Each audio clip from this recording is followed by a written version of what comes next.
একটা রহস্যময় টানেল যেখানে ঢুকলেই নাকি মানুষের মনের সবথেকে অসম্ভব ইচ্ছাটাও সত্যি হয়ে যায়। কিন্তু সমস্যা হলো এই টানেল কখনোই কোনো কিছু ফ্রিতে দেয় না। আপনি যা চাইবেন তার বিনিময়ে তাকে দিতে হবে নিজের জীবনের সবথেকে মূল্যবান একটা জিনিস, যেটা হলো নিজের আয়ু। সেখানেই গল্পে একদিকে আছে টোনা নামের এক কিশোর। সে আজও নিজের ছোট্ট বোনের মৃত্যুর অপরাধবোধ থেকে বের হতে পারেনি। তার জীবনের একমাত্র ইচ্ছা হারিয়ে যাওয়া সেই ছোট্ট বোনটাকে আবারও ফিরে পাওয়া। আর অন্যদিকে আছে আঞ্জু নামের এক জেদি আর একাকী মেয়ে, যার বুকের ভেতর লুকিয়ে আছে এমন এক স্বপ্ন যার জন্য সে নিজের জীবনের যে কোনো কিছু বাজি রাখতে রাজি। সেখানেই যখন তারা দুজনে এই রহস্যময় টানেলের অস্তিত্বের খোঁজ পায়, তখন শুরু হয় এমন এক যাত্রা যেখানে কয়েক সেকেন্ডের বিনিময়ে হারিয়ে যেতে পারে কয়েক বছর। আর এখানেই একটা প্রশ্ন জেগে ওঠে, মানুষ কি সত্যি নিজের অতীতকে নিয়ে সুখী হতে পারে, নাকি কিছু জিনিস হারিয়ে যাওয়ার পর সেগুলোকে ছেড়ে দেওয়াই জীবনের সবচেয়ে বড় নিয়ম? সেই প্রশ্নেরই উত্তর পাবেন আজকের এই গল্পে, যা আপনাকে ভাবতে বাধ্য করবে। যদি সুযোগ পেতেন তাহলে আপনি কি নিজের বর্তমানকে বিসর্জন দিয়ে অতীতকে ফিরিয়ে আনতেন? The tunnel to summer, the exit of goodbyes. নামটা শুনেই কেমন যেন একটু অন্যরকম আর অদ্ভুত লাগছে, তাই না? তবে বিশ্বাস করুন, একটা দারুণ সুন্দর মেসেজ দেওয়া হয়েছে এই সিনেমায়। অ্যানি ড্রামায় আপনাকে স্বাগতম। তো চলুন একদম শুরু থেকে শুরু করা যাক। গল্পের একদম শুরুর দৃশ্যেই আমরা দুজন সাধারণ মেয়েকে নিজেদের মধ্যে কিছু একটা নিয়ে ফিস ফিস করে কথা বলতে দেখি। আচ্ছা, তুই কি সেই উরাসীমা টানেলের ব্যাপারে কিছু জানিস? অন্য মেয়েটা অবাক হয়ে বলে, কোন টানেল, কি বলছিস এসব? তখন প্রথম মেয়েটা বেশ সিরিয়াস হয়ে বলে, আরে ওই টানেলটার যার ভেতরে নাকি কেউ যদি একবার ঢুকতে পারে তবে সে যা চাইবে ঠিক তাই পেয়ে যাবে। মনের যে কোনো ইচ্ছা এক নিমেষে পূরণ হয়ে যায়। এই কথা শুনে অন্য মেয়েটা চোখ বড় বড় করে ফেলে। এর ঠিক পরের দৃশ্যেই আমাদের সামনে এন্ট্রি হয় এই গল্পের মেন হিরো, যার নাম টোনো। টোনো হলো একদম সাধারণ আর সাধারণ ঘরের 10টা জাপানিজ স্কুল পড়ুয়া ছেলের মতো একটা ক্যারেক্টার। সে বড্ড শান্তশিষ্ট আর চুপচাপ থাকে, যার কারণে পুরো স্কুলে তার বন্ধু বলে পরিচয় দেওয়ার মতো তেমন কাউকে খুঁজে পাওয়া যাবে না। তো সেদিন বিকালের দিকে স্কুলের ছুটির ঘন্টা বাজতেই টোনো নিজের ছাতাটা হাতে নিয়ে ক্লাস থেকে বের হয়ে একদম নিরিবিলিতে বাড়ির উদ্দেশ্যে রওনা দেয়। বাইরে তখন ঝুম বৃষ্টি পড়ছিল। টোনোর বাড়িটা একটু দূরে হওয়ায় তাকে প্রতিদিন ট্রেন ধরেই যাতায়াত করতে হতো। সে তো বৃষ্টির মধ্যে কোনো রকমে ভিজে টিজে স্টেশনে পৌঁছায়। প্ল্যাটফর্মে এসে সে যখন ট্রেনের জন্য অপেক্ষা করছিল, তখন দূর থেকে তার চোখ যায় স্টেশনের এক কোণে বসে থাকা একটা একলা মেয়ের দিকে। এই মেয়েটাই হলো আমাদের আজকের গল্পের মেন নায়িকা। ঠিক তখনই স্টেশনের লাউড স্পিকারে একটা অ্যানাউন্সমেন্ট দেওয়া হয়। সেখানে বলা হয় রেল লাইনের ওপর কিছু বন্য পশু পাখি চলে আসার কারণে ট্রেন আসতে প্রায় 30 মিনিটের মতো লেট হবে। এই ঘোষণা শোনার পর টোনো একা একা বোর ফিল করছিল, তাই সে কিছুটা চিল মুড়ে ওই একলা বসে থাকা মেয়েটার দিকে এগিয়ে যায়। মেয়েটার পাশে গিয়ে সে নিজেই কথা শুরু করে। এখানে ট্রেন এমন লেট হওয়াটা কিন্তু একদম স্বাভাবিক একটা বিষয়, তবে এর আগে তো তোমাকে স্টেশনে কখনো দেখিনি। কথা বলতে বলতে টোনো হঠাৎ নোটিস করে যে মেয়েটা বৃষ্টির পানিতে একদম চপচপে হয়ে ভিজে গেছে এবং শীতে কাঁপছে। মেয়েটার এই অবস্থা দেখে টোনোর মায়া লাগে। সে নিজের হাতের ছাতাটা মেয়েটার দিকে বাড়িয়ে দিয়ে বলে, এই নাও, এই ছাতাটা তুমি রেখে দাও। মেয়েটা তখন বেশ গম্ভীর আর কিছুটা দেমাগি গলায় টোনোর দিকে তাকিয়ে বলে, কেন, আমি কেন ছাতা নেব? তোমার কাছে কি আর কোনো এক্সট্রা ছাতা আছে যে আমাকে দিচ্ছ? টোনো তখন মাথা চুলকে বলে, আরে না না, আমার বাড়ি তো এই স্টেশনের একদম কাছেই, সো আমার কোনো সমস্যা হবে না। আর তাছাড়া তুমি যদি এভাবে পুরো ভিজে বাড়ি যাও তবে তোমার বাবা মা তোমাকে দেখে অনেক চিন্তা করবেন, তাই না? রূপের মতো মেয়েটা এক দীর্ঘশ্বাস ফেলে বেশ উদাসীন গলায় বলে, কেন, তোমার বাবা মা কি তোমার জন্য চিন্তা করবেন না? টোনো তখনই মলিন হেসে বলে, না, আসলে আমার বাড়িতে আমার জন্য চিন্তা করার মতো বা খোঁজ নেওয়ার মতো তেমন কেউ নেই। টোনোর মুখে এই কথা শুনে মেয়েটা চমকে ওঠে এবং বলে, আমার অবস্থাও ঠিক তোমার মতোই। এই দুনিয়ায় আমারও বাবা মা বলতে কেউ নেই। মেয়েটার মুখে তার সাথে এই মিল থাকার কথা শুনে টোনো আলতো হেসে বলে, ওহ, তাহলে তো একদিক থেকে ভালোই হলো। টোনোর এই অদ্ভুত কথা শুনে মেয়েটা তার দিকে কেমন যেন এক দৃষ্টিতে তাকিয়ে থাকে। হয়তো সে মনে মনে কিছু একটা ভাবছে। এরপর সে আর কথা না বাড়িয়ে টোনোর হাত থেকে ছাতাটা টেনে নেয়। ছাতাটা নেওয়ার পর সে টোনোকে বলে, এই ছাতাটা তো তোমাকে কোনো একদিন ফেরত দিতে হবে, সো প্লিজ তোমার নাম আর কন্ট্যাক্ট নাম্বারটা আমাকে দাও। এরপর তারা দুজনে নিজেদের ফোন নাম্বার আর নাম শেয়ার করে নেয়। আর ঠিক তখনই আমরা জানতে পারি যে এই মিষ্টি আর চঞ্চল মেয়েটার নাম হলো আঞ্জু। আর এভাবেই তাদের দুজনের গল্পের আসল শুরুটা হয়। পরের দৃশ্যেই দেখা যায় আঞ্জু নামের এই মেয়েটা আর অন্য কোথাও নয়, স্বয়ং আমাদের হিরো টোনোর স্কুলেই এবং একদম একই ক্লাসে নতুন ট্রান্সফার স্টুডেন্ট হিসেবে ভর্তি হয়েছে। ক্লাসে এসে যখন আঞ্জুর সাথে টোনোর চোখাচোখি হয়, তখন আঞ্জু সবার সামনে টোনোকে উদ্দেশ্য করে বলে, আজ থেকে তো আমরা একই ক্লাসের ক্লাসমেট, সো তোমার সেই ছাতাটা আমি কালকে ক্লাসে আসার সময় করে নিয়ে আসবো। নতুন একটা মেয়ে ক্লাসে এসেই সরাসরি টোনোর সাথে এভাবে কথা বলছে দেখে টোনোর পাশের বেঞ্চের বন্ধুরা একদম থ হয়ে যায়। তারা টোনোকে কুনুই দিয়ে খোঁচা মেরে বাঁকা হেসে বলতে বলতে থাকে, কিরে টোনো, মেয়েটা ক্লাসে পা দিতে না দিতেই তুই একদম উষার করে দিলি বা পটিয়ে ফেললি নাকি? কাহিনী কি বলতো? ক্লাসমেটদের এমন কিলাকিলি আর ভুং ভাং কথায় টোনো বেশ লজ্জা পেয়ে যায়। ক্লাসের বেশ কয়েকজন ছেলে মেয়ে আঞ্জুর সাথে কথা বলার জন্য তার ডেস্কে এগিয়ে আসে, কিন্তু আমাদের নায়িকা আঞ্জু ছিল বড্ড একগুঁয়ে, জেদি আর কিছুটা দেমাগি টাইপের। সে কারোর কথার তেমন একটা পাত্তা দিচ্ছিল না এবং বেশ গম্ভীর হয়ে বসেছিল। ক্লাসের একটা মেয়ে যখন একটু বেশি যেচে এসে তার সাথে ভাব জমাতে যায়, তখন আঞ্জু তাকে সবার সামনে এমন একটা নোজ কাট বা কড়া জবাব দিয়ে দেয় যে মেয়েটা একদম অপমানিত হয়ে মুখ চুন করে নিজের সিটে গিয়ে বসে পড়ে। দূর থেকে আঞ্জুর এই রুক্ষ আর কড়া ব্যবহার দেখে আমাদের হিরো টোনো তো মনে মনে একদম মান্দা খেয়ে যায় বা একদম ভয় পেয়ে যায়। সে ভাবে, বাপরে বাপ, মেয়েটা তো দেখে আস্ত একটা পাজারি, ওর থেকে দূরে থাকাই মঙ্গল। তবে এই দৃশ্য থেকে আমরা এটা খুব সহজে আন্দাজ করতে পারি যে আঞ্জুর এই অদ্ভুত আর রুক্ষ আচরণের পিছনে নিশ্চয়ই কোনো মস্ত বড় অতীত বা ট্রমা লুকিয়ে আছে, যার কারণে সে মানুষের সাথে সহজে মিশতে পারে না। এর পরপরই দৃশ্যপট বদলে যায় আর আমাদের নিয়ে যাওয়া হয় টোনোর বাড়িতে। টোনো রাতে ঘুমানোর আগে নিজের রুমে বসে হেডফোন লাগিয়ে গান শুনছিল। ঠিক তখনই নিচতলা থেকে ধুমধাম করে একটা মস্ত বড় আওয়াজ আর ভাঙচুরের শব্দ তার কানে আসে। টোনো যখন নিচে গিয়ে দেখে, তখন দেখতে পায় যে তার বাবা মদের নেশায় একদম বুঁদ হয়ে মেঝের উপর পড়ে আছেন এবং মাতলামি করছেন। আসলে টোনোর বাড়িতে এমন ঘটনা প্রতিদিনের রুটিন হয়ে দাঁড়িয়েছে। যেদিন থেকে টোনোর মাই সংসার আর বাড়ি ছেড়ে চিরকালের জন্য চলে গেছেন, সেদিন থেকেই তার বাবা এই অতিরিক্ত লাল পানি খাওয়া শুরু করেছেন এবং এই নেশার ঘরেই সারাদিন যাতা উল্টাপাল্টা বুকে বেড়ান। অর্থাৎ তার বাবা আছে, কিন্তু টোনো মনে মনে ভেবে নিয়েছে তার এই দুনিয়াতে আসলে কেউ নেই, কারণ তার বাবাও থেকে না থাকার মতো অবস্থাতেই আছে। টোনো এসব দেখতে দেখতে একদম অভ্যস্ত হয়ে গিয়েছিল, তাই সে বাবার দিকে তেমন একটা পাত্তা না দিয়ে জাস্ট এক গ্লাস পানি নিয়ে নিজের রুমে ফেরত যেতে নেয়। কিন্তু ঠিক তখনই তার মাতাল বাবা তাকে পেছন থেকে শক্ত করে জাপটে ধরেন এবং অত্যন্ত নিষ্ঠুর গলায় চিৎকার করে বলতে থাকেন, এই সব কিছু কেবল তোর জন্য হয়েছে রে টোনো, আজ তোর জন্যই তোর মা আমাদের এই ঘর ছেড়ে চলে গেছে, এমনকি তোর সেই ছোট্ট বোনটাও যে মারা গেল সেটার পেছনেও একমাত্র তুই দায়ী। তোর মতো একটা কুলাঙ্গারের বেঁচে থাকার চেয়ে মরে যাওয়া অনেক ভালো ছিল রে। তুই কেন বেঁচে আছিস? তুই নিজে মরে গিয়ে আমার লক্ষ্মী মা অর্থাৎ তোর বোনটাকে ফিরিয়ে এনে দে। আমার এই জীবনে তোর মতো ছেলের কোনো প্রয়োজন নেই। নিজের জন্মদাতার মুখ থেকে মাত্র 17 বছর বয়সে এমন ভয়ঙ্কর আর নির্মম ব্লেম বা অপবাদের কথা শুনে টোনোর বুকের ভেতরটা এক মুহূর্তে একদম ভেঙে চুরমার হয়ে যায়। তার মাথায় আকাশ ভেঙে পড়ে এবং সে তীব্র ভয়ে ও আতঙ্কে কাঁপতে কাঁপতে এক মস্ত বড় প্যানিক অ্যাটাকের শিকার হয়। সে আর নিজের ঘরে ওই দমবন্ধ করা পরিবেশ সহ্য করতে না পেরে এক কাপড়েই মাঝরাতে ঘর থেকে বের হয়ে অন্ধের মতো রাস্তার দিকে দৌড়াতে শুরু করে। সে কাঁদতে কাঁদতে অনেক দূর পর্যন্ত দৌড়ে যায়। দৌড়াতে দৌড়াতে এক পর্যায়ে সে একটা নির্জন রেল লাইনের পাশে এসে দাঁড়ায়, যেখানে একটা পুরনো ট্রেনের টানেল ছিল। টোনো যখন এক বুক কষ্ট আর শূন্যতা নিয়ে রেল লাইনের উপর দিয়ে অবশ পায়ে সেই টানেলের দিকে হেঁটে যাচ্ছিল, ঠিক তখনই হঠাৎ তার পেছন থেকে একটা বিকট শব্দ ভেসে আসে। সে পেছনে ফিরে তাকায় এবং দেখে একটা ট্রেন অত্যন্ত দ্রুত গতিতে তার দিকে এগিয়ে আসছে। ট্রেনটা একদম কাছাকাছি চলে আসায় নিজের প্রাণ বাঁচাতে টোনো মুহূর্তের মধ্যে ডান দিকে এক মস্ত বড় লাফ দেয় এবং রেল লাইনের পাশের একটা গভীর খাদে ছিটকে পড়ে। তবে সে বেঁচে যায়। নিচে পড়ে যাওয়ার পর টোনো যখন নিজের শরীরের ধুলাবালু ঝেড়ে উঠে দাঁড়ায়, তখন তার চোখ যায় সামনে থাকা অন্য আরেকটা অদ্ভুত টানেলের দিকে।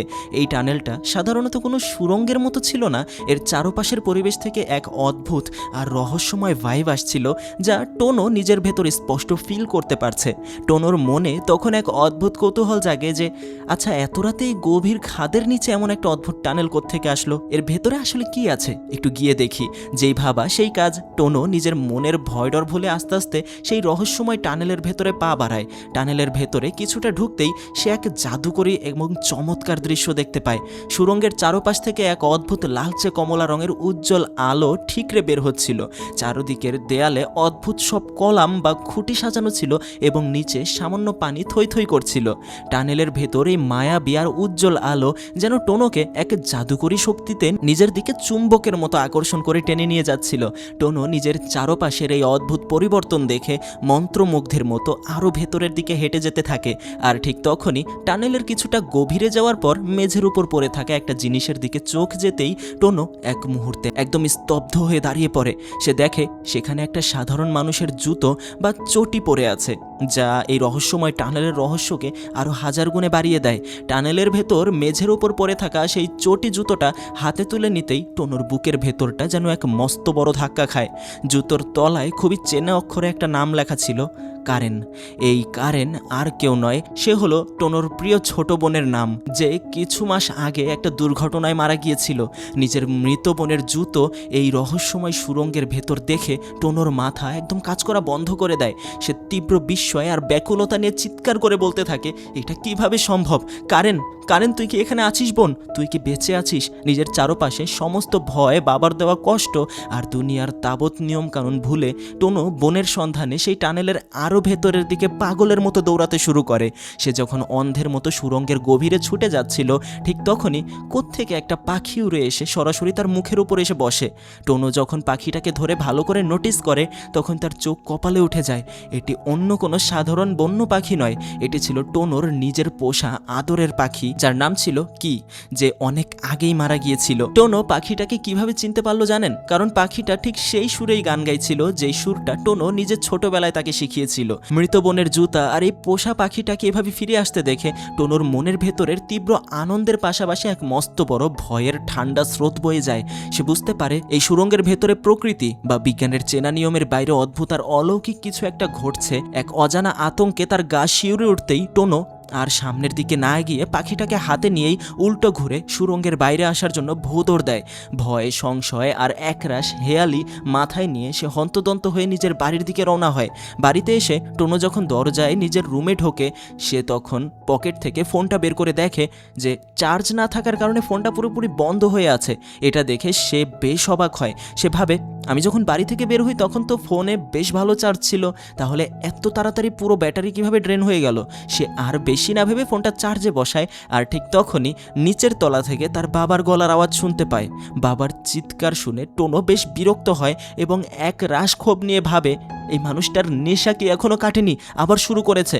কিন্তু সে যখন নিচে গিয়ে বাবার সামনে দাঁড়ায়, তখন তার বাবা তাকে দেখে রাগের বদলে এক বুক উদ্বেগ নিয়ে বলে ওঠেন, কিরে টোনো, তুই এতদিন কোথায় ছিলি? আমি তোকে কত খুঁজেছি। আমি না হয় মদের ঘরে রাগের মাথায় তোকে দুটো কড়া কথা শুনিয়েছি, তাই বলে তুই রাগ করে টানা 1 সপ্তাহ বাড়ি ছেড়ে উধাও হয়ে যাবি? বাবার মুখে 1 সপ্তাহ শব্দটা শুনে টোনোর মাথায় যেন আকাশ ভেঙে পড়ে।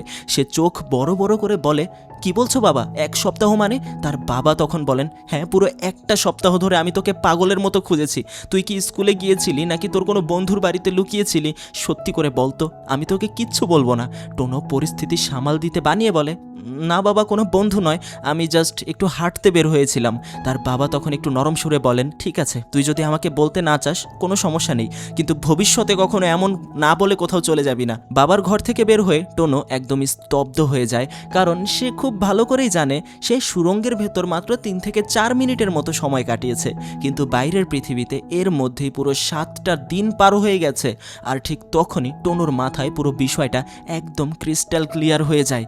এই টানেলের ভেতর টাইম ডায়ালেশন ঘটছে, অর্থাৎ সুড়ঙ্গের ভেতরের সময় আর বাইরের জগতের সময় এক নয়। গল্পের শুরুতেই সেই মেয়ে দুটো যে বলেছিল মনের ইচ্ছা পূরণ করতে হলে নিজের আয়ু বা জীবন উৎসর্গ করতে হয়, সেটার আসল মানে এখন বোঝা গেল। টানেলের ভেতরে কাটানো মাত্র কয়েকটা মিনিট মানে বাইরের দুনিয়ার মূল্যবান কয়েক দিন বা বছর হারিয়ে ফেলার সমান। টোনো নিজের ফোনটা অন করে দেখে যে সেখানে অসংখ্য মিসড কল আর মেসেজ জমে আছে, আর ক্যালেন্ডারের ডেট বা তারিখ 1 সপ্তাহ হয়ে গিয়ে গেছে। সে নিশ্চিত হয়ে যায় যে এটিই হলো সেই কুখ্যাত আর জাদুকরী উরাশিমা টানেল।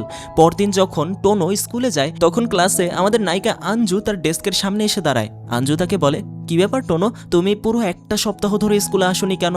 আমি তো তোমার ছাতাটা ফেরত দেওয়ার জন্য প্রতিদিন নিয়ে আসতাম। তুমি যেহেতু এসেছো, আমি ওটাকে মনে করে কালকে নিয়ে আসবো। টোনো তখনও নিজের ভাবনায় ডুবেছিল। এই উরাশিমা টানেলের প্রতি তার কৌতূহল আর আকর্ষণ দিন দিন আরও তীব্র হতে থাকে। সে ভাবে, এই সুড়ঙ্গ যদি মৃত জিনিস ফিরিয়ে দিতে পারে, তবে কি সে তার আদরের বোন কারিনকে চিরকালের জন্য ফিরে পাবে? এই আশায় সে আবারও বিকেলে সেই খাদের নিচের রহস্যময় টানেলের সামনে গিয়ে হাজির হয়। সে যখন সুড়ঙ্গের ভেতরে ঢুকতে যাবে এবং সেই লালচে কমলা আলোর মায়া তাকে আবারও গ্রাস করতে শুরু করেছে, ঠিক তখনই পেছন থেকে একটা চেনা কণ্ঠস্বর ভেসে আসে। টোনো চমকে ওঠে, পেছনের দিকে তাকায়। সেখানে স্বয়ং আঞ্জু দাঁড়িয়ে আছে। টোনো ঘাবড়ে গিয়ে দ্রুত আঞ্জুর হাত ধরে তাকে সুড়ঙ্গের বাইরে নিয়ে আসে এবং বলে, আঞ্জু, তুমি এখানে কি করছো? এই জায়গায় কিভাবে আসলে? আঞ্জু তখন সেই রহস্যময় সুড়ঙ্গের দিকে তাকিয়ে মুচকি হেসে বলে, ওহ, তাহলে এটাই সেই উরাশিমা টানেল। তার মানে বাজারে যে গুজব ছড়ানো আছে সেগুলো আসলে 1 ফোঁটাও মিথ্যা নয়, একদম 100 ভাগ সত্যি। আসলে আঞ্জুও বড্ড চালাক আর স্মার্ট মেয়ে, সে আগে থেকেই এই টানেলের খোঁজ করছিল। এরপর তারা দুজন যখন একসাথে সুড়ঙ্গের ভেতরে সামান্য প্রবেশ করে তখন তারা নোটিস করে তারা যখন ভেতরে ঢুকছিল তখন বাইরে ছিল বিকেল, কিন্তু মাত্র সামান্য কিছুক্ষণ ভেতরে কাটিয়ে যখন তারা বাইরে বের হলো তখন চারিদিকে ঘুটঘুটে অন্ধকার, রাত নেমে গেছে। আঞ্জু এক পলকেই পুরো হিসাবটা ধরে ফেলে যে এখানে মারাত্মক লেভেলের টাইম ডায়ালেশন কাজ করছে। এই জাদুকরী সত্যটা জানার পর আঞ্জুর মাথায় একটা দারুণ বুদ্ধি খেলে যায়। সে ভাবে এই সুযোগ হাতছাড়া করা যাবে না। সে টোনোর দিকে তাকিয়ে এক মস্ত বড় চুক্তির অফার দেয়। আঞ্জু বলে, টোনো, এই টানেল থেকে তোমারও কিছু পাওয়ার আছে, আর আমার জীবনেও একটা মস্ত বড় অপূর্ণ ইচ্ছা আছে যা আমি পূরণ করতে চাই। তাহলে আমরা দুজনে মিলে এক কাজ করি, একটা চুক্তি করে ফেলি। আমরা দুজনে একসাথে এই টানেলের কাছে আমাদের মনের ইচ্ছা চাইব। টোনো তো নিজের বোনকে ফিরে পাওয়ার জন্য আগে থেকেই মরিয়া ছিল, তাই সে আঞ্জুর এই প্রস্তাবে এক পায়ে রাজি হয়ে যায়। তবে এই চুক্তির পেছনে তারা কঠোর কিছু নিয়ম তৈরি করে। প্রথম নিয়ম ছিল এই উরাশিমা টানেলের ব্যাপারে তারা দুজনে ছাড়া পৃথিবীর তৃতীয় কোনো ব্যক্তিকে কিচ্ছু জানানো যাবে না। আর দ্বিতীয় নিয়ম হলো প্রতিদিন স্কুলের ক্লাস শেষ হওয়ার পর তারা নিয়ম করে এই টানেলে আসবে এবং এটি নিয়ে গভীর ইনভেস্টিগেশন করবে, কারণ এই টানেলকে নিজেদের স্বার্থে ব্যবহার করার আগে এর কার্যপদ্ধতি আর সময়ের নিখুঁত হিসাবটা ভালো করে স্টাডি করা বড্ড জরুরি ছিল। তাদের প্রথম মিশন ছিল সুড়ঙ্গের ভেতরের সময় বাইরের দুনিয়ার চেয়ে ঠিক কতটা ধীরগতির তা একদম নিখুঁতভাবে মাপা। এই টেস্ট বা পরীক্ষা করার জন্য তারা একটা প্ল্যান করে। আঞ্জু একটা নিখুঁত স্টপ ওয়াচ হাতে নিয়ে টানেলের প্রবেশদ্বারে দাঁড়িয়ে থাকে আর টোনোকে বলে সুড়ঙ্গের ভেতরে কিছুটা দূরে থাকা একটা অদ্ভুত লাল রঙের গাছ ছুঁয়ে দ্রুত ফিরে আসতে। টোনো নিজের পুরো শক্তি দিয়ে দৌড়ে ফিরে সেই লাল গাছটা স্পর্শ করে মাত্র 3 সেকেন্ডের মধ্যে আঞ্জুর কাছে ফিরে আসে। কিন্তু আঞ্জু যখন হাতের স্টপ ওয়াচের দিকে তাকায় তখন দুজনেরই চোখ ছানাবড়া হয়ে যায়। স্টপ ওয়াচে দেখাচ্ছিল যে বাইরের পৃথিবীতে এর মধ্যেই পুরো 2 ঘন্টা পার হয়ে গেছে। মাত্র 3 সেকেন্ডের বদলে 2 ঘন্টা, এই বিশাল সময়ের পার্থক্য দেখে আঞ্জু দ্রুত পেন্সিল নিয়ে ক্যালকুলেশন করতে শুরু করে। হিসাব করে সে যা বের করে তা ছিল রীতিমতো হাড় হিম করা। হিসাব অনুযায়ী এই টানেলের ভেতর মাত্র 1 ঘন্টা সময় মানে বাইরের দুনিয়ার 100 দিন। আর কেউ যদি টানেলের ভেতর ভুল করে পুরো একটা দিন কাটিয়ে ফেলে তবে বাইরের পৃথিবীতে এর মধ্যে 6.5 বছর কেটে যাবে। এই ভয়ঙ্কর সত্যটা বুঝতে পেরে আঞ্জু আর টোনো দুজনেই বেশ চিন্তিত হয়ে পড়ে, কারণ মনের ইচ্ছা পূরণ করতে গিয়ে যদি জীবনের একটা বড় অংশই হারিয়ে ফেলে তাহলে সেই ইচ্ছা দিয়ে লাভ কি। তবুও তারা দমে না গিয়ে আরও ফার্দার ইনভেস্টিগেশন চালাতে শুরু করে। এর কিছুদিন পর তারা জানতে পারে যে সামনেই তাদের স্কুল থেকে টানা 3 দিনের একটা ভ্যাকেশন পাওয়া যাবে। আঞ্জু এই সুযোগটাকে কাজে লাগানোর জন্য মনের ভেতর একটা মাস্টার প্ল্যান তৈরি করে। সে সময়ের হিসাব কষে দেখে বাইরের দুনিয়ার এই 3 দিনের ছুটি মানে উরাশিমা টানেলের ভেতর মাত্র 108 সেকেন্ড বা 1 মিনিট 48 সেকেন্ড সময়। আঞ্জু তখন টোনোকে বলে, টোনো, এই ভ্যাকেশনের 3 দিনে আমরা যদি আমাদের এই 108 সেকেন্ড সময়কে পুরোপুরি কাজে লাগাতে পারি এবং টানেলের যতটা গভীরে সম্ভব দৌড়ে চলে যেতে পারি তবে এই সুড়ঙ্গ আমাদের মনের সেই কাঙ্ক্ষিত জিনিসটা দিতে বাধ্য হবে। আঞ্জুর এই সাহসী সিদ্ধান্ত আর নিখুঁত প্ল্যানিং দেখে টোনো মনে মনে এক মস্ত বড় আশার আলো দেখতে পায়। উরাশিমা টানেল বা এই জাদুকরী সুড়ঙ্গটি আসলে কিভাবে কাজ করে তার আসল মেকানিজম বা রহস্যটা এখন একদম পরিষ্কার। নিয়মটা হলো আপনি নিজের মনের ভেতরে ঠিক যে জিনিসটা পাওয়ার তীব্র আকাঙ্ক্ষা করছেন বা যা নিয়ে ভাবছেন সেটা মনের ভেতর গভীরভাবে ধরে রেখে এই টানেলের যতটা গভীরে প্রবেশ করতে পারবেন আপনার সেই ইচ্ছা পূরণ হওয়ার বা কাঙ্ক্ষিত জিনিসটা ফিরে পাওয়ার সুযোগ ততটাই বেড়ে যাবে। এই ফর্মুলাতেই মূলত পুরো টানেলটা কাজ করে। এই কারণেই তো প্রথমবার যখন আমাদের হিরো টোনো একদম অবুঝের মতো না জেনে এই সুড়ঙ্গে ঢুকেছিল তখন তার মনের ভেতর কেবল তার মৃত ছোট বোন কারেনের স্মৃতি আর তাকে হারানোর আফসোসটাই ঘুরপাক খাচ্ছিল। আর সে কারণেই টানেলটা তার মনের অবচেতন ভাবনার সাথে কানেক্ট করে কারেনের সেই চটি জুতো আর তার আদরের পোষা পাখিটাকে ফেরত এনে দিয়েছিল। যাই হোক, সামনে যে 3 দিনের স্কুলের ভ্যাকেশন বা ছুটি আসছে সেই ছুটির 108 সেকেন্ডের স্পেশাল প্ল্যানটা নিয়ে খোলামেলা আলোচনা করার জন্য আঞ্জু টোনোকে শহরের একটা বড় অ্যাকুরিয়ামে দেখা করতে বলে। দুজন যখন সেই অ্যাকুরিয়ামের সামনে এসে মিট করে তখন চারপাশে রঙিন মাছ আর সুন্দর পরিবেশ দেখে টোনো একটা দীর্ঘশ্বাস ফেলে উদাসীন গলায় বলে, ও তুমি আমাকে এই অ্যাকুরিয়ামে আসতে বলেছো? জানো আঞ্জু, ছোটবেলায় আমি আমার বাবা মায়ের সাথে এই জায়গায় কত শতবার এসেছি, তার কোনো হিসাব নেই। কত স্মৃতি জড়িয়ে আছে এখানে। আঞ্জু তখন মাথা নেড়ে বলে, তাই নাকি? দারুণ তো। এরপর আঞ্জু আর কথা না বাড়িয়ে সরাসরি নিজের আসল প্ল্যানে চলে আসে। সে টোনোকে বোঝায়, দেখো টোনো, আমাদের কাছে বাইরের দুনিয়ার হিসাবে মাত্র 3 দিন সময় আছে, যার মানে টানেলের ভেতর মাত্র 108 সেকেন্ড। এই 108 সেকেন্ড সময়কে আমাদের একদম পারফেক্টলি ইউটিলাইজ করতে হবে। আমরা ঠিক কত স্পিডে দৌড়াবো এবং কত দূর যাব সব কিছু এই হিসাবের ওপর নির্ভর করছে। আঞ্জুর কাছ থেকে পুরো প্ল্যানটা শোনার পর টোনো জীবনের প্রথমবার নিজের মনের একদম ভেতরে লুকিয়ে থাকা গোপন সত্য আর ইচ্ছার কথা আঞ্জুর কাছে অকপটে স্বীকার করে। টোনো বেশ ইমোশনাল হয়ে বলতে শুরু করে, আঞ্জু, আমার একটা ভীষণ মিষ্টি আর ছোট্ট লক্ষ্মী বোন ছিল যার নাম কারেন। সে আমাকে এতটা ভালোবাসতো যে আমি যদি কখনো রেগে গিয়ে বা অভিমানে বলতাম আমি তোকে একদম পছন্দ করি না, ও তাও মুচকি হেসে আমার গলা জড়িয়ে ধরে বলতো, কিন্তু ভাইয়া, আমি তোমাকে পৃথিবীর সব থেকে বেশি ভালোবাসি।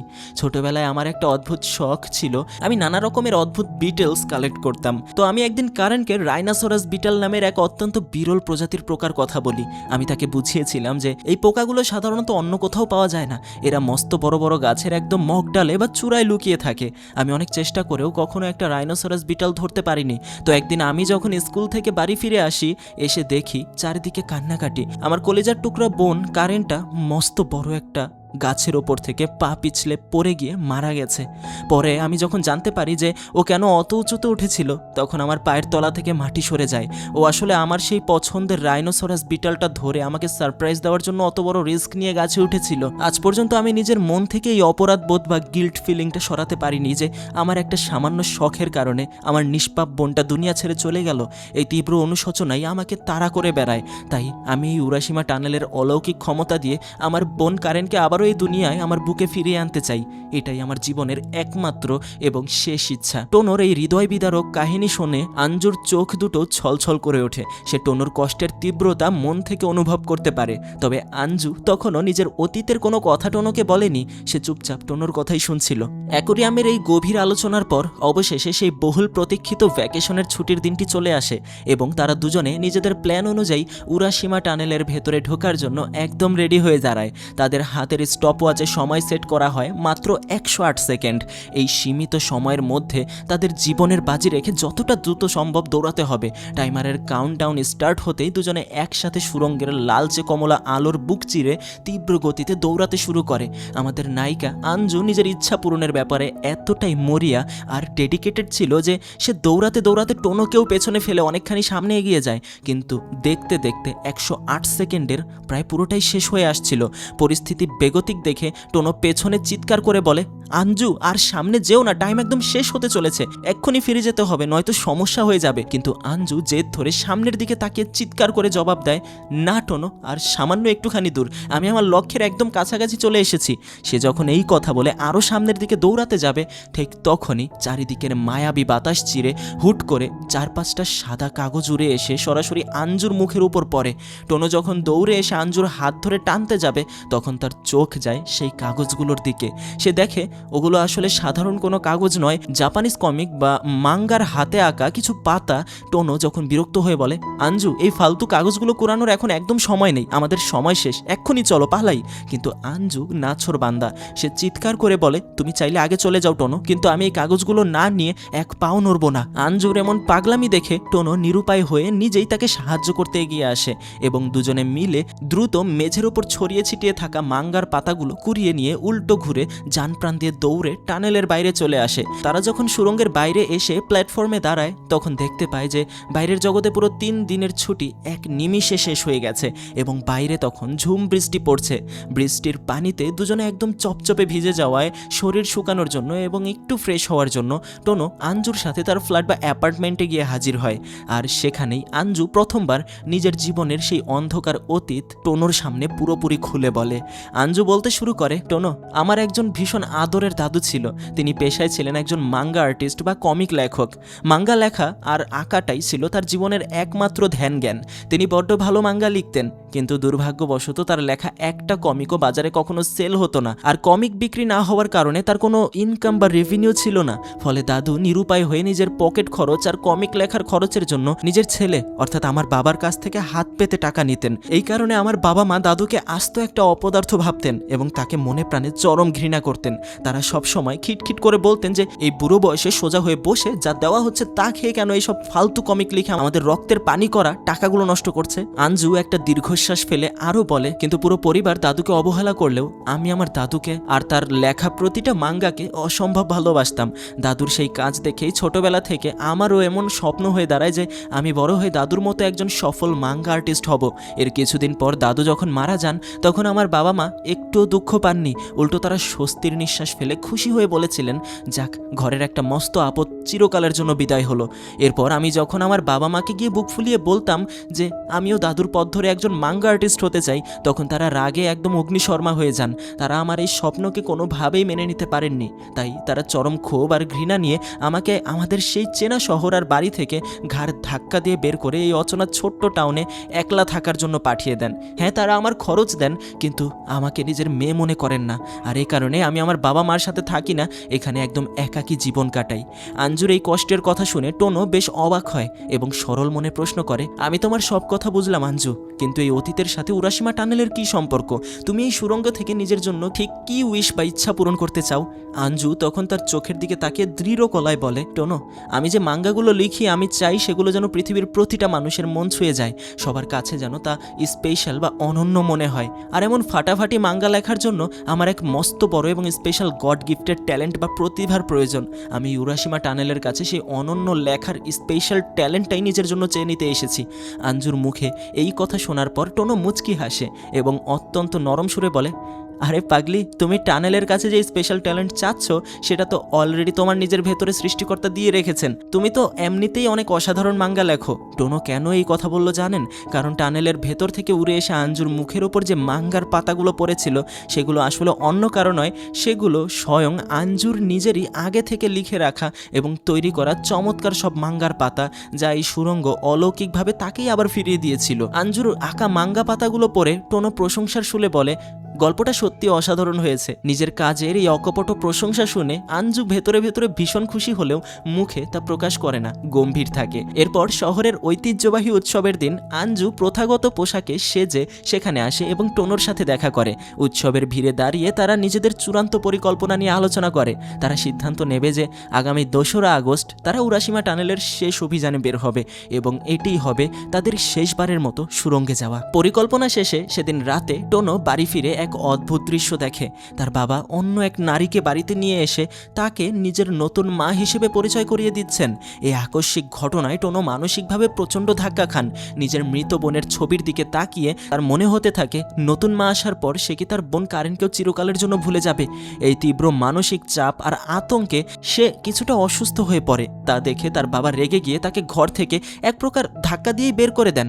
টোনো কোনো রকমে নিজের রুমে গিয়ে মেঝেতেই ঘুমে তলিয়ে যায়। পরদিন সকালে আঞ্জুর মেসেজ পেয়ে টোনো তার সাথে একটা শান্ত ও নিরিবিলি হোটেলে দেখা করতে যায়। সেখানে আঞ্জু তাকে এক মস্ত বড় সুখবর দেয়। সে জানায় তার লেখা কমিক দেখে একজন বড় সম্পাদক ভীষণ খুশি হয়েছেন এবং তাকে নতুন মাঙ্গা তৈরির অফার দিয়েছেন। আঞ্জু বলে, সম্পাদক আমার কাজের জন্য শহরে ডেকেছেন আমাকে, তবে আমি জানি না আমার আসলেও কোনো প্রতিভা আছে কিনা।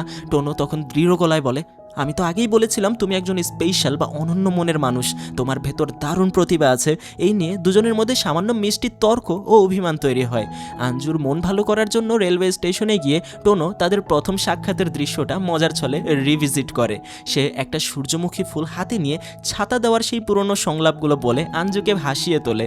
আঞ্জু হাসি মুখে ফুলটা গ্রহণ করে এবং দুজনে চমৎকার কিছু মুহূর্ত কাটায়। আর ধীরে ধীরে তাদের এই বন্ধুত্বটা যে কিভাবে ভালোবাসায় পরিণত হচ্ছে এটা কিন্তু তারা দুজনের কেউই বুঝতে পারছে না। কিন্তু হ্যাঁ, তাদের মধ্যকার এই সম্পর্কটা এখন শুধু বন্ধুত্বের গণ্ডিতে আটকা পড়ে থাকেনি, সেটা আরও সামনে এগিয়ে গিয়েছে। অবশেষে আসে সেই নির্ধারিত 2রা আগস্ট।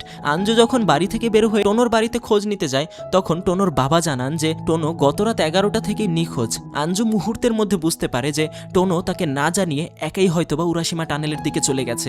আসলে টোনো আগে থেকেই বুঝতে পেরেছিল যে আঞ্জুর ভেতর মাঙ্গা লেখার god gifted talent girlfriend already আছে, তাই তার নিজের ইচ্ছা পূরণের জন্য এই বিপজ্জনক সুড়ঙ্গে আসার প্রয়োজন নেই। আর এদিকে আঞ্জু যখন টোনোকে খুঁজে না পেয়ে টোনোর খোঁজে আঞ্জু যখন পাগলের মতো টানেলের দিকে দৌড়াতে থাকে, তখন তার মনে টোনোর সাথে কাটানো প্রতিটা মুহূর্তের ছবি ভেসে উঠতে থাকে। এতকাল কোনো ইমোশনাল বন্ডিং বা আবেগ ছাড়াই বড় হওয়া আঞ্জু প্রথমবার বুঝতে পারে যে সে অবচেতনভাবেই টোনোর প্রেমে পড়ে গেছে। সুড়ঙ্গের মুখে দাঁড়িয়ে সে কান্না ভেজা গলায় চিৎকার করে বলতে থাকে, তুমি আমাকে এভাবে একা ফেলে ধোকা দিতে পারলে টোনো? ঠিক তখনই আঞ্জুর ফোনে টোনোর একটা শিডিউল মেসেজ আসে। মেসেজে লেখা ছিল, আঞ্জু, তুমি যখন এই মেসেজটা পাবে আমি তখন টানেলের অনেক গভীরে থাকবো। আমি জানি তুমি আমার ওপর ভীষণ রেগে আছো, কিন্তু ভালো করে ভেবে দেখো, তুমি অলরেডি একজন স্পেশাল মাঙ্গা আর্টিস্ট। তোমার এই সুড়ঙ্গের অলৌকিক ক্ষমতার কোনো প্রয়োজন নেই। এই টানেল কেবল মানুষের হারিয়ে যাওয়া জিনিস ফিরিয়ে দেয়, নতুন কিছু সৃষ্টি করে না। আমি যদি আজ থেকে 1000 বছর পর এই সুড়ঙ্গ থেকে বের হই, তাও আমি প্রথমে তোমার লেখা মাঙ্গাটাই পড়তে চাইবো। তুমি নিজের স্বপ্ন পূরণ করো, আমি সেই দিনের অপেক্ষায় থাকবো। মেসেজটা পড়ে আঞ্জু অঝরে কাঁদতে শুরু করে এবং নিজের অনুভূতি প্রকাশ করে বলে, আমি এসবের কিচ্ছু জানি না টোনু, কিন্তু এই পুরো পৃথিবী যদি ধ্বংসও হয়ে যায় তাও আমি কেবল তোমার সাথেই থাকতে চাই। অন্যদিকের দৃশ্যে দেখা যায় টোনু ততক্ষণে টানেলের ভেতর প্রায় 14 ঘন্টা কাটিয়ে ফেলেছে, যার মানে বাইরের পৃথিবীর হিসেবে দীর্ঘ 4 বছর পার হয়ে গেছে। সে নিজের ফোনটা অবহেলায় সুড়ঙ্গের মেঝেতে ফেলে দিয়ে কেবল নিজের ব্যাগটা কাঁধে নিয়ে আরও গভীরে যেতে থাকে। হঠাৎ দূর থেকে একটা উজ্জ্বল আলোর দরজা দেখে সে সেটা খুলে ভেতরে প্রবেশ করে। ভেতরে ঢুকতেই সে এক জাদুকরী ফ্ল্যাশব্যাকে নিজের ছোটবেলার সংস্করণে ফিরে যায় এবং তার চোখের সামনে জীবন্ত হয়ে ওঠে তার আদরের ছোট বোন কারেন। কারেন তাকে ভালোবেসে এক গ্লাস জুস এনে দেয় এবং তারা দুজনে ছোটবেলার মতোই গল্প করতে শুরু করে। টোনো প্রথমে বুঝতে পারেনি যে এটা একটা মায়া, কিন্তু ঘরের এক কোণে থাকা আয়নায় নিজের বর্তমান 17 বছরের রূপটা দেখতে পেয়ে সে রিয়ালাইজ করে যে উরাশিমা টানেল অবশেষে তার ইচ্ছা পূরণ করেছে এবং কারেন সত্যি বেঁচে আছে। কিন্তু ঠিক তখনই সুড়ঙ্গের মেঝেতে ফেলে আসা তার ফোনটা অলৌকিকভাবে অলিক মায়ার দেওয়ালে রিং হতে শুরু করে। এত বছর ধরে আঞ্জুর পাঠানো শত শত মেসেজ একসঙ্গে তার ফোনে ঢুকতে থাকে। আঞ্জুর সেই আকুলতা আর ভালোবাসার মেসেজগুলো পড়ার পর টোনো এক মস্ত বড় দ্বিধায় পড়ে একদম স্তব্ধ হয়ে দাঁড়িয়ে যায়। তাকে এভাবে চিন্তিত দেখে কারেন এসে তাকে জিজ্ঞাসা করে, কি হয়েছে ভাইয়া, ওটা কি তোমার কোনো বন্ধুর মেসেজ? টোনো মলিন মুখে বলে, হ্যাঁ, তবে এখন আর সেই বন্ধু নেই। কারেন তখন তাকে মিষ্টি সুরে বোঝায়, ভাইয়া, বন্ধুদের সাথে এভাবে ঝগড়া করতে নেই। এই দুনিয়ায় তো তোমার এমনিতেই বন্ধু বলতে তেমন কেউই নেই। আমি জানি তুমি আমাকে সব থেকে বেশি ভালোবাসো, কিন্তু আমারও তো ইচ্ছা করে এই পৃথিবীর অন্য মানুষগুলো তোমাকে অনেক ভালোবাসুক। তারা যখন তোমাকে ভালোবাসবে তখন আমিও তাদের প্রিয় একজন হয়ে উঠব। বোনের এই পরিপক্ক কথাগুলো টোনোর মনের ভেতরের মায়াজাল যেন এক নিমিষে ভেঙে দিতে শুরু করে। কারেন যখন মিষ্টি হেসে তাকে বলল, ভাইয়া, আমরা যদি সেই আগের মতো সবাই মিলে একসাথে খুশিতে মেতে উঠতে পারি তবে কতই না ভালো হবে বলতো। বোনের মুখে এই সহজ সরল আবদার আর নিষ্পাপ চাওয়া শুনে টোনোর ভেতরের অবাধ্য মনটা এক মুহূর্তের জন্য থমকে দাঁড়ায়। সে নিজের চারপাশে তাকিয়ে গভীর এক সত্য উপলব্ধি করতে পারে। সে বুঝতে পারে কারেনের সাথে কাটানো অতীতটা যতই মধুর কিংবা মায়াবী হোক না কেন, তা আসলে এক অলিক কুয়াশা ছাড়া আর কিছুই নয়। সে মনে মনে ভাবে, আমি তো কারেনকে চিরকালের জন্য হারিয়েই ফেলেছি, আর সেই অতীত আঁকড়ে ধরে বেঁচে থাকা মানে নিজের বর্তমানকে ধুলায় মিশিয়ে দেওয়া। সবচেয়ে বড় কথা, এই অলিক মায়ার বাইরে বাস্তব পৃথিবীতে এখন আমার নিজের বলতে একজন মানুষ অধীর আগ্রহে আমার জন্য পথ চেয়ে বসে আছে, সে হলো আঞ্জু। নিজের মনের এই দোলাচল কাটিয়ে টোনো চূড়ান্ত সিদ্ধান্ত নিয়ে ফেলে যে সে আর এই সুড়ঙ্গের মায়াজালে বন্দি থাকবে না, বরং আঞ্জুর হাত ধরে বাস্তব পৃথিবীতে নিজের বর্তমান জীবনটাকেই নতুন করে সাজাবে। সে যখন সেই মায়াবী আলোর দরজা খুলে উরাশিমা টানেল থেকে বেরিয়ে যাওয়ার জন্য পা বাড়ায়, তখন তার ছোট বোন কারেন তার পথ আগলে দাঁড়ায় না। কারেন তার দিকে তাকিয়ে আলতো হেসে অত্যন্ত মিষ্টি সুরে বিদায় জানিয়ে বলে, ঠিক আছে ভাইয়া, তুমি তোমার নিজের চেনা দুনিয়ায় ফিরে যাও, আমি তোমাকে অনেক ভালোবাসি, ভালো থেকো। বোনের এই পরম স্নেহ আর হাসি মুখের বিদায় বার্তা বুকে নিয়ে টোনো নিজের সর্বশক্তি খাটিয়ে সেই সুড়ঙ্গের অন্ধকার বুক চিরে বাইরের পৃথিবীর উদ্দেশ্যে যান প্রাণ দিয়ে দৌড়াতে শুরু করে। ঠিক এই আবেগঘন মুহূর্তেই স্ক্রিনের দৃশ্যপট একদম বদলে যায় এবং আমাদের নিয়ে যাওয়া হয় বাস্তব পৃথিবীর টাইম লাইনে। সময় কিন্তু কারোর জন্য থেমে থাকে না, আর উরাশিমা টানেলের সেই ভয়ঙ্কর টাইম ডায়ালেশনের নিয়ম অনুযায়ী টোনোর কাটানো মাত্র কয়েকটা ঘন্টা বাইরের দুনিয়ায় এক মস্ত বড় পরিবর্তন এনে দিয়েছে। ক্যালেন্ডারের পাতা ঘুরে 2005 সাল থেকে দেখতে দেখতে 2013 সাল, অর্থাৎ দীর্ঘ 8 বছর পার হয়ে গেছে। আমাদের সেই সেই চঞ্চলা আর একঘুয়ে মেয়ে আঞ্জু এখন আর কোনো স্কুল ছাত্রী নয়, সে এখন প্রাপ্তবয়স্ক একজন স্বাধীন নারীতে পরিণত হয়েছে। শুধু তাই নয়, টোনোর দেওয়া সেই অনুপ্রেরণাকে বুকে পাথর করে ধরে রেখে সে নিজের কঠোর পরিশ্রমে একজন অত্যন্ত সফল ও নামকরা প্রফেশনাল মাঙ্গা আর্টিস্ট হিসেবে নিজেকে প্রতিষ্ঠিত করেছে। এখন তার আন্ডারে কাজ করার জন্য একজন পার্সোনাল অ্যাসিস্ট্যান্ট সহকারীও আছে, যা তার বিশাল সাফল্যের প্রমাণ দেয়। এর পরের দৃশ্যে দেখা যায় আঞ্জু সেই পুরনো শান্ত নিরিবিলি হোটেলটাতে বসে আছে, যেখানে অনেক বছর আগে সে আর টোনো একসাথে বসে কফি খেতে খেতে নিজেদের জীবনের সুখ দুঃখের গল্প শেয়ার করছিল। সেখানে একটা অপরিচিত ছেলে আঞ্জুর পাশে বসে তাকে কাজের ফাঁকে নিজের শরীরের যত্ন নেওয়ার জন্য বেশ নরম সুরে পরামর্শ দিচ্ছিল। ছেলেটি বলছিল, আঞ্জু, তুমি যদি দিনরাত 24 ঘন্টা এভাবে পাগলের মতো শুধু নিজের কাজ নিয়ে মেতে থাকো আর শরীরের প্রতি বিন্দুমাত্র নজর না দাও, তবে তো খুব দ্রুতই নিজের স্বাস্থ্য একদম ভেঙে ফেলবে। একটু বিশ্রাম নাও। এই ছেলেটা আসলে কে বা আঞ্জুর জীবনে তার ভূমিকা ঠিক কি তা আমাদের গল্পে বিস্তারিতভাবে খোলাসা করা হয়নি, তবে এই দৃশ্য থেকে একটা বিষয় একদম ক্রিস্টাল ক্লিয়ার হয়ে যায় যে দীর্ঘ 8 বছর কেটে গেলেও আঞ্জু আজও তার মনের মণিকোঠায় একমাত্র টোনোকেই বাঁচিয়ে রেখেছে। সে অন্য কাউকে নিজের জীবনে জায়গা দেয়নি, বরং টোনোর চলে যাওয়ার সেই তীব্র কষ্ট আর শূন্যতা ভুলতেই সে দিনরাত নিজেকে কেবল মাঙ্গা লেখার কাজে ডুবিয়ে রাখত। মনের ভেতরে থাকা কষ্টের চাপ আর সহ্য করতে না পেরে আঞ্জু সেদিন সেই পুরনো ভাঙাচোরা রেলওয়ে স্টেশনের প্ল্যাটফর্মে গিয়ে একা একা দাঁড়িয়ে থাকে। তার এক হাতে ছিল টোনোর সেই ফেলে যাওয়া পুরনো ছাতাটা। স্টেশনের চেনা পরিবেশ, ট্রেনের সেই চেনা অ্যানাউন্সমেন্টের বা ঘোষণা শোনার সাথে সাথে টোনোর সাথে কাটানো প্রতিটা মিষ্টি মুহূর্তের স্মৃতি একযোগে তার মনের ভেতরে আছড়ে পড়তে থাকে। সে নিজেকে আর সামলাতে না পেরে সেই নির্জন প্ল্যাটফর্মে বসে হু হু করে কাঁদতে শুরু করে। সে টোনোর নাম ধরে মনে মনে ডাকছিল আর ভাবছিল যে সে হয়তো কোনোদিনও তার প্রিয় মানুষটাকে আর ফিরে পাবে না। ঠিক তখনই এক অলৌকিক ঘটনার মতো আঞ্জুর হাতের ফোনটা আচমকা ভাইব্রেট করে ওঠে এবং পরপর বেশ কিছু টেক্সট মেসেজের টোন বেজে ওঠে। আঞ্জু চমকে উঠে স্ক্রিনের দিকে তাকিয়ে দেখে মেসেজগুলো অন্য কারো কাছ থেকে নয়, বরং স্বয়ং টোনোর আইডি থেকে এসেছে। হ্যাঁ, টোনো ততক্ষণে উরাশিমা টানেলের একদম শেষ সীমানায় এসে পৌঁছেছে, যার কারণে দীর্ঘ 8 বছর পর বাস্তব পৃথিবীর নেটওয়ার্কের সাথে তার ফোনের কানেকশন আবার সচল হয়েছে এবং সে যে মেসেজগুলো পাঠিয়েছে সেগুলো তার ফোনে ঢুকতে শুরু করেছে। এই অবিশ্বাস্য কাণ্ড দেখে আঞ্জু তো নিজের চোখকে বিশ্বাস করতে পারছিল না। সে ভাবে এটা কিভাবে সম্ভব। সে আর এক মুহূর্ত নষ্ট না করে সমস্ত সংশয় ঝেড়ে ফেলে এক বুক আশা আর বুক ভরা ভালোবাসা নিয়ে সেই স্টেশনের প্ল্যাটফর্ম থেকে সোজা উরাশিমা টানেলের প্রবেশদ্বারের দিকে উন্মাদের মতো দৌড়াতে শুরু করে। এদিকে টোনো সুরঙ্গের ভেতর থেকে আলোর খোঁজে তীব্র গতিতে বাইরের দিকে ছুটে আসছিল। স্ক্রিনে তখন দুই দিকের সমান্তরাল দৌড়ানোর দৃশ্যগুলো একের পর এক চমৎকার পেসিংয়ে দেখানো হতে থাকে। আর ঠিক তখনই সুরঙ্গের মাঝপথে এক তীব্র ও চোখ ধাঁধানো আলোর ফ্ল্যাশ ঘটে। সেই আলোর আভা কেটে যাওয়ার পর দেখা যায় টোনো অজ্ঞান হয়ে সরাসরি আমাদের নায়িকা আঞ্জুর কোলের ওপর শুয়ে আছে। কিছুক্ষণ পর টোনোর চোখের পাতা আস্তে আস্তে খোলে এবং তার জ্ঞান ফিরে আসে। সে যখন চোখ মেলে তাকায়, সে দেখে তার সামনে অন্য কেউ নয়, তার ভালোবাসার আঞ্জু বসে আছে। তবে আঞ্জুকে দেখে সে এক মুহূর্তের জন্য স্তব্ধ হয়ে যায়, কারণ তার চেনা সেই 17 বছরের কিশোরী আঞ্জু আজ 25 বছরের এক মস্ত বড় পরিণত ও সুন্দরী যুবতীতে পরিণত হয়েছে। টোনো বুঝতে পারে যে সে নিজের বোনকে ফিরে পাওয়ার মায়া ত্যাগ করতে পারলেও তার বাস্তব পৃথিবীর দীর্ঘ 8 বছর সে চিরকালের জন্য হারিয়ে ফেলেছে। কিন্তু তাদের দুজনের চোখের ভাষা আর মুখের মলিন হাসির সামনে এই দীর্ঘ 8 বছরের ব্যবধান যেন এক নিমিষে ধুলায় মিশে যায়। তারা কোনো কথা না বলে কেবল চোখের ইশারায় একে অপরের প্রতি থাকা মান অভিমান আর জমানো ভালোবাসার প্রকাশ ঘটায়। টোনো যখন আঞ্জুর হাত ধরে উরাশিমা টানেলের সেই রহস্যময় অন্ধকার গণ্ডি থেকে পুরোপুরি বের হয়ে বাস্তব পৃথিবীর মাটিতে পা রাখে, তখন তাদের দুজনেরই পায়ের তলা থেকে যেন মাটি সরে যায়। ক্যালেন্ডারের হিসাবে তারা যখন সুড়ঙ্গ থেকে একদম বাইরে আসে, তখন আরও পুরো 6টা মাস পার হয়ে গেছে, কারণ আঞ্জু তার মেসেজ পেয়ে টানেলের বাইরে নয়, বরং সেও টানেলের ভেতরেই প্রবেশ করেছিল। বাইরে তখন ঋতু পরিবর্তন হয়ে চমৎকার এক সোনালী শরৎ বা অলৌকিক পাতাজোড়া মৌসুম এসেছে।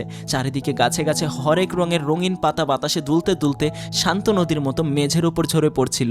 সেই অপূর্ব মায়াবী প্রকৃতির বুক চেড়ে টোনো আর আঞ্জু একে অপরের হাত শক্ত করে ধরে আস্তে আস্তে হেঁটে সামনের দিকে এগিয়ে যেতে থাকে। হাঁটতে হাঁটতে আঞ্জু টোনোর দিকে তাকিয়ে এক অদ্ভুত সুন্দর আর মায়াবী হাসি দেয়। সে কিছুটা রসিকতার সুরে বলে, যাক বাবা, আমি তো ভেবেছিলাম তুমি উরাশিমা টানেলের ভেতর নিজের মনের ইচ্ছা খুঁজতে খুঁজতে বাইরের দুনিয়ার হিসেবে পুরো 1000 বছর কাটিয়ে তারপর বুড়ো হয়ে বাইরে বের হবে, কিন্তু তুমি যে এত তাড়াতাড়ি মাত্র 8.5 বছরের মাথায় নিজের মন বদলে আমার কাছে ফিরে আসবে তা আমি সত্যি ভাবিনি। তবে একটা দিক থেকে ভালো হয়েছে যে আমাদের দুজনের ক্যারেক্টার কিন্তু এখন মোটামুটি বেশ ভালোই ইয়াং আছে।